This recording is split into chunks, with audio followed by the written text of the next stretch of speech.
Hello বন্ধুরা, ভালো খাবারের গল্পে তোমাদের স্বাগত। আজকে একটু আলু বড়ি বেগুন দিয়ে রান্না করব। তো চলো প্রথমে বেগুনটাকে এখানে একটুখানি ভেজে নিচ্ছি, একটু লাল করে আমি ভেজে নেব। এখানে দেখো বেগুনটাতে আমি নুন হলুদ আর চিনি দিয়ে দিয়েছি। চিনি দিলে বেগুনটা একটু তেল কম টানে, তো বেগুনটাকে আমি লাল করে আগে ভেজে তুলে নেব। এখানে বড়িটা আমি একটুখানি লাল করে ভেজে নিচ্ছি। এখানে বেগুনটা তুলে নিয়েছি, এবার আলুটা দিয়ে দিচ্ছি।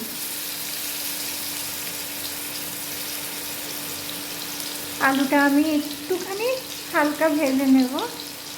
আলুটা একটু লাল করে ভেজে নিয়েছি। এবার দেখো এখানে কালো জিরা আর মেথি দিয়ে দিলাম।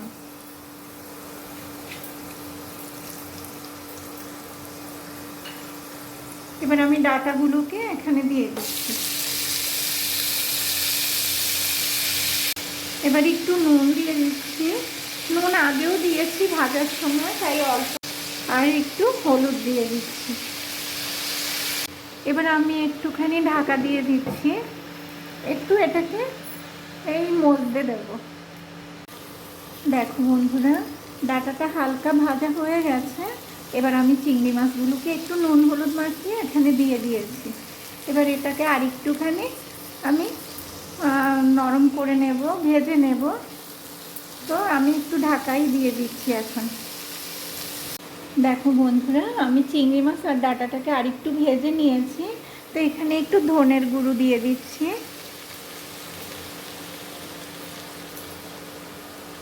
আর একটু লঙ্কার গুঁড়ো দিচ্ছি।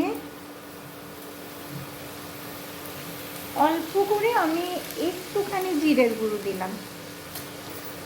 আর এখানে ভাজা বড়িটাও দিয়ে দিলাম। আর একটু জল দিয়ে দিচ্ছি।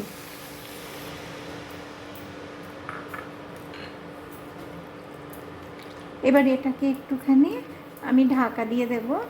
আমি ডাঁটাগুলোকে আর একটু নরম করে নেব। তো এটা এখানে এখন ঢাকা দিয়ে দিচ্ছি।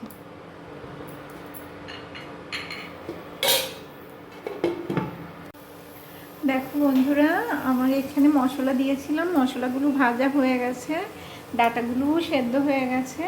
এবার আমি একটু জল দিয়ে দিচ্ছি। এটা আর কি খুব বেশি ঝোল হয় না, মানে মাখা মাখাই ভালো লাগে। আমি আর একটুখানি দিচ্ছি, বাস আর দেবো না।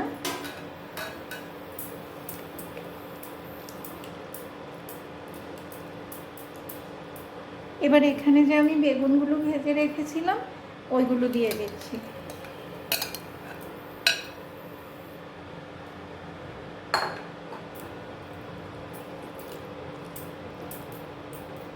এবার এটাকে একটুখানি ফুটতে দেব। দেখো বন্ধুরা, তরকারিটা ফুটে গেছে ভালো করে। আমি অল্প করে একটু গোলমরিচের গুঁড়ো দিয়ে দিলাম। এতে না ফ্লেভারটা ভীষণ ভালো লাগে, খুব ভালো লাগে খেতে। তো এটা এবার আমি নামিয়ে নেব। তরকারিটা ভীষণ টেস্টি হয়, ভাতের সময় খুব ভালো লাগে। দেখো বন্ধুরা, আমি ডিশে ঢেলে নিয়েছি তরকারিটা। এটা খেতে খুব ভালো লাগে, তোমরা একবার ট্রাই করো। মা ঠাকুমাদের রান্না অনেক বেশি ভালো, পুরনো দিনের রান্নাগুলো সত্যিই ভালো লাগে। তো তোমাদের যদি রেসিপিটা ভালো লাগে, ফেসবুক থেকে দেখলে ফলো করো, আর ইউটিউব থেকে দেখলে সাবস্ক্রাইব করো, লাইক করো। তোমরা অনেক ভালো থেকো বন্ধুরা। Thank you.